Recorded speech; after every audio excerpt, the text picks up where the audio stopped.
श्री कृष्ण को पता था कि कौरव अभिमन्यु को चक्रव्यूह में घेर कर मार देना चाहते हैं, लेकिन फिर भी श्री कृष्ण ने अभिमन्यु को नहीं बचाया। आखिर श्री कृष्ण अभिमन्यु को क्यों मारना चाहते थे और किस वचन की वजह से श्री कृष्ण ने अभिमन्यु को चक्रव्यूह में कौरवों से नहीं बचाया?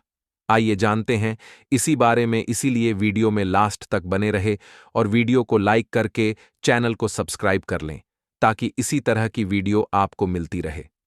चक्रव्यूह एक बहुस्तरीय रक्षात्मक सैन्य संरचना है जो ऊपर से देखने पर गोल चक्र के समान प्रतीत होता है। इसके हर द्वार की रक्षा एक कुशल मराठी योद्धा करता है।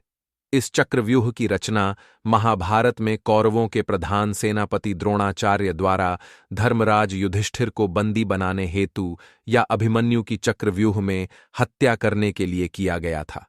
इसके भेदन का ज्ञान पांडव पक्ष में केवल प्रद्युम्न, अर्जुन, कृष्णा और अभिमन्यु को ही था। परंतु जब द्रोणाचार्य ने इस व्यूह की रचना की तब इन चारों में से केवल अभिमन्यु ही मौजूद था। अभिमन्यु ने चक्रव्यूह भेदन करने का ज्ञान अपनी मां के गर्भ में ही प्राप्त कर लिया था। जब अर्जुन ने सुभद्रा को चक्रव्यूह भेदन करना बताया था, परंतु सुभद्रा को बीच में ही नींद आ गई। इस वजह से चक्रव्यूह से निकलने का मार्ग नहीं जान पाया था। अतः जब युद्ध में अभिमन्यु ने इसमें प्रवेश किया तो उसने 6 द्वार को तोड़ दिया, लेकिन 7वें द्वार पर कौरव पक्ष के सभी महारथियों ने मिलकर उसका वध कर दिया। महाभारत के वीर योद्धाओं में एक नाम अभिमन्यु का भी आता है।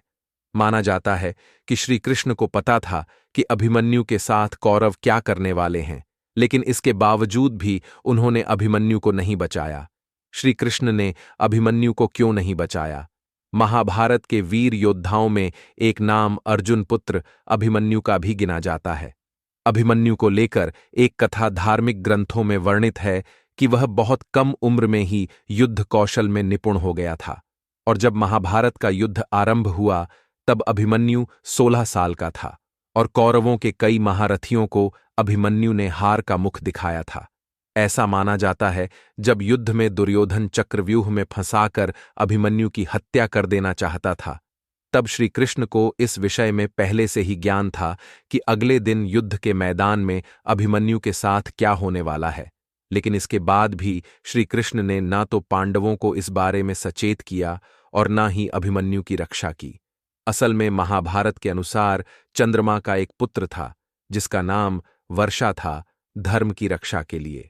जब यह तय हो रहा था कि हर एक देवता के पुत्र धरती लोक में जन्म लेंगे, तब चंद्रमा नहीं चाहते थे कि पृथ्वी लोक में उनका पुत्र जन्म ले, और वह अपने पुत्र से बहुत प्रेम करते थे और उसे अपने आप से अलग नहीं करना चाहते थे।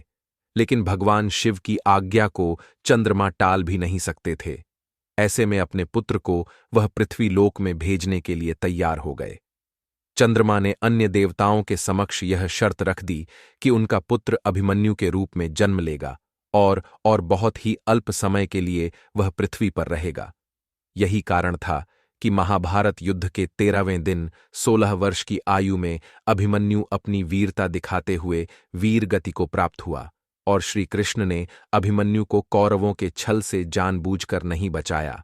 तो इस वजह से श्री कृष्ण ने महाभारत युद्ध में अभिमन्यु के प्राणों की रक्षा नहीं की थी। अगर वीडियो अच्छी लगी हो तो वीडियो को लाइक कर कमेंट करें और चैनल को सब्सक्राइब कर लें ताकि इसी तरह की वीडियो आपको मिलती रहे। जय महाकाल दोस्तों।